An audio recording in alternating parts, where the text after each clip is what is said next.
अस्सलाम वालेकुम, कैसे हैं आप सब। उम्मीद है आप सब खैरियत से होंगे। अल्लाह ताला आप सबको हमेशा खुश और आबाद रखे। आज हम बना रहे हैं बेसन की barfi. Quick and easy recipe, बहुत मज़े की। आप एक बार ज़रूर ट्राई कीजिएगा। अच्छी लगे तो लाइक करें, ज़्यादा से ज़्यादा शेयर करें, और जो मेरे नए व्यूअर्स हैं वो सब्सक्राइब करना और बेल आइकॉन को दबाना मत भूलें। इस तरह ये है कि मेरे आने वाली रेसिपी सबसे पहले आपको फ्री देखने को मिले। जिन चीज़ों का इस्तेमाल होगा, यहाँ मैंने बेसन लिया है 1 कप। आप चीज़ों का इस्तेमाल कम या ज़्यादा कर सकते हैं।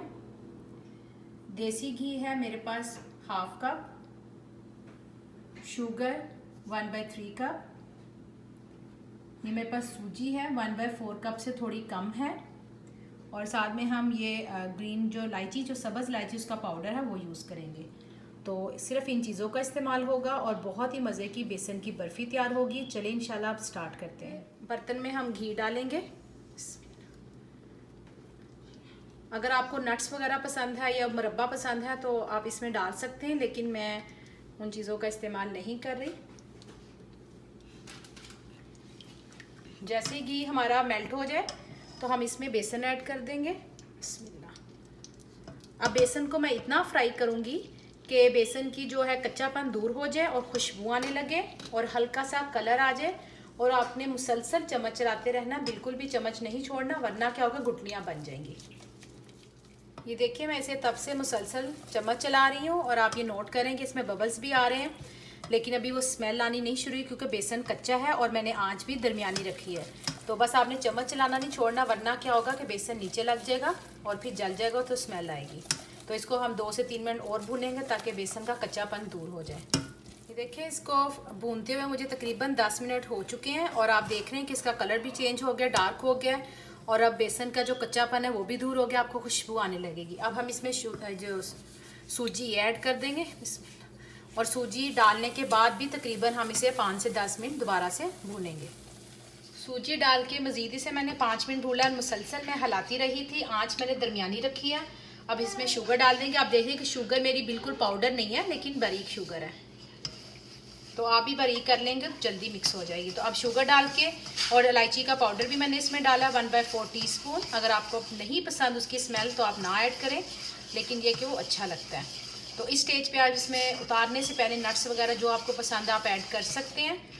अब शुगर डालने के बाद भी इसे जिस तरह मैं, आप देख रहे हैं कि इस तरह मैं हिलाती रहूँगी ताकि जो हमारी जो शुगर है और सूजी वो अच्छी तरह बेसन के साथ मिक्स हो जाए और मुँह में ना आए।